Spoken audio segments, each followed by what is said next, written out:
É outra coisa que eu queria abordar aqui com você, né? Então, a mulher, hoje em dia, ela faz tá cada vez mais dentro do mercado de trabalho, está avançando cada vez mais, né? E acaba deixando aí a questão dos filhos, do casamento, para um segundo momento de vida, né? Então, hoje em dia, primeiro a mulher ela pensa em estudar, trabalhar, se desenvolver pessoalmente, para depois buscar um casamento e buscar os filhos e tudo. E eu queria que você comentasse um Sim. pouquinho em relação a essa questão das chances de gravidez espontânea e com o tratamento também em Sim. relação à idade, né? A idade da mulher, né?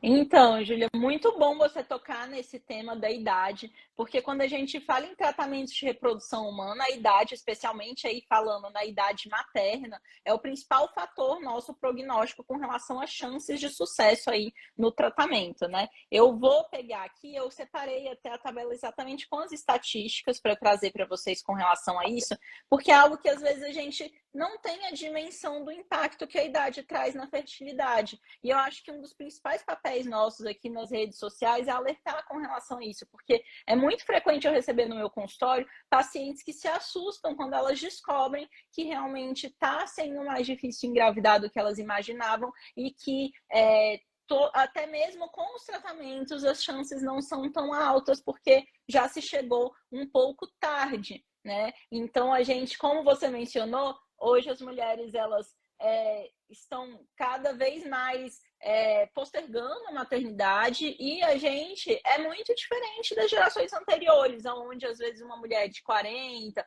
42, 43 anos já era vista como uma senhora, tinha um outro olhar da sociedade dela mesma, e hoje as pessoas são muito mais ativas, a mulher está no auge da vida dela, pessoal, profissional, e quando ela está ali, já naquele auge, decide que é hora de ter filhos, se depara com essa dificuldade. Então, no meu consultório é cheio de mulheres maravilhosas, na verdade, aonde você realmente, se não soubesse já a priori dessa questão biológica, eu falaria, por que que tem algum problema, né?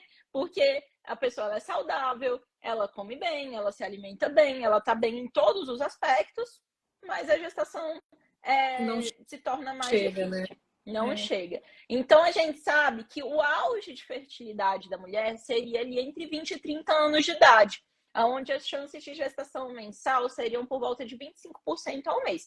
Veja que mesmo para pessoas jovens, a espécie humana ela é falha do ponto de vista reprodutivo. Então, mesmo tendo relação no período fértil com a ovulação constatada, a chance não é tão alta assim, mesmo em pacientes jovens. Por isso que a gente tem um tempo até a gente pensar que realmente um problema aconteceu. É muito comum também eu receber pacientes que se assustam, falam assim, poxa, deu 2 meses, 3 meses que eu estou tentando engravidar e até agora não aconteceu.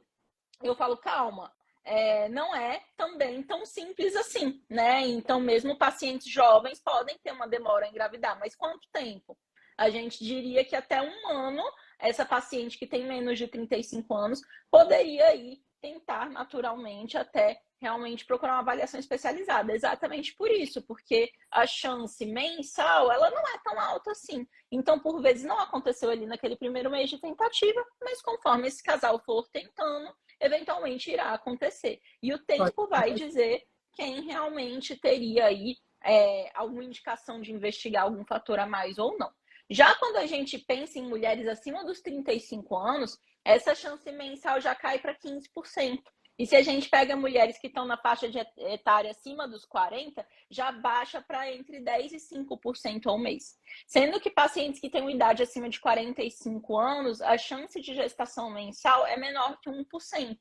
Então, a idade realmente tem um impacto muito relevante e é importante destacar que esse impacto ele não é igual conforme o tempo passa. Então, o declínio da qualidade dos óvulos e da chance de gestação, ele vai acontecendo gradualmente, mas ele se acentua depois que a gente passa ali dos 40. Então, realmente, se você pega ali abaixo dos 30, é 25% a chance mensal. Entre 30 e 35, 20%. Mas se você pega entre 38 e 40, que é 10%, e 40 e 4,45, que já é menos de 5%, veja que é bem expressiva a mudança em poucos anos. Então, uma pessoa que muda ali dos 38 para os 42 já tem uma grande queda ali no potencial de fertilidade em um período curto de tempo. Então, conforme a idade vai passando, a nossa taxa de perda de qualidade de reserva ovariana ela é maior e a qualidade também é pior. Então,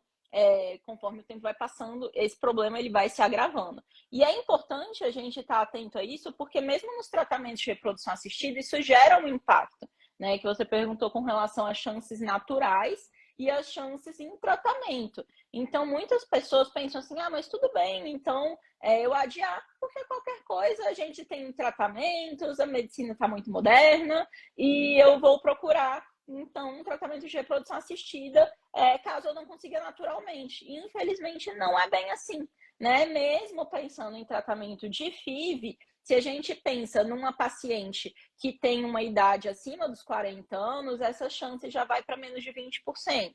Né? Então, quando a gente pensa numa paciente que está ali entre 30 e 35 anos, a chance é entre 60% e 50%. O que é importante saber, é uma chance muito maior do que a chance natural, né?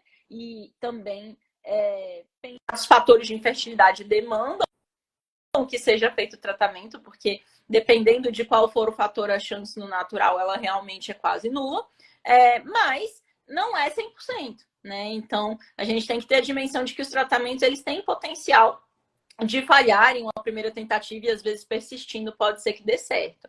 Mas se entre 30 e 35 anos é entre 60% e 50%, quando a gente já está acima dos 45, essa chance já é tão baixa quanto a chance natural, que é menor que 1%.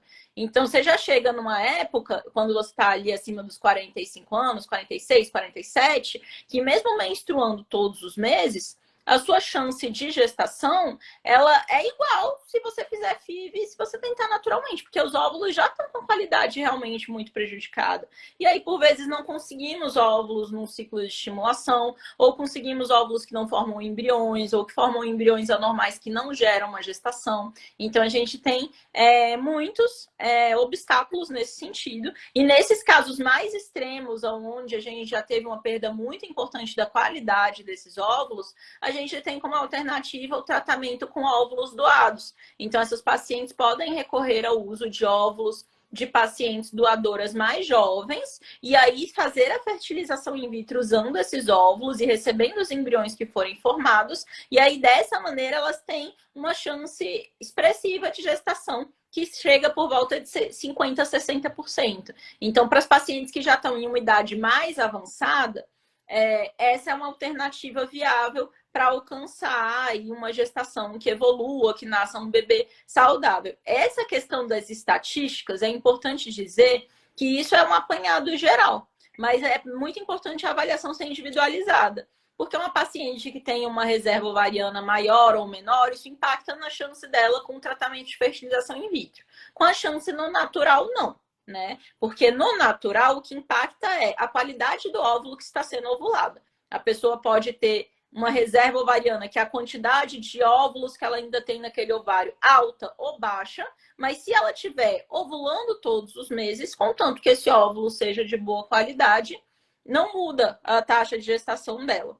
Mas para os tratamentos, isso afeta. Então, para a gente pensar na chance com o tratamento, a gente tem que pensar no número de óvulos que a gente coletou, na idade dessa paciente, quando ela fez essa coleta de óvulos, e também pensar no fator masculino, que muitas vezes é esquecido e renegado a um segundo plano na investigação, mas que é muito importante também. Porque se a gente pensa no embrião, ele é formado tanto pelo óvulo quanto pelo espermatozoide. E se a gente tem um espermatozoide de uma qualidade ruim, pode ser que também tenha uma piora nessas taxas de gestação. Normalmente tudo a gente atribui à mulher, né? O que é muito comum. Né?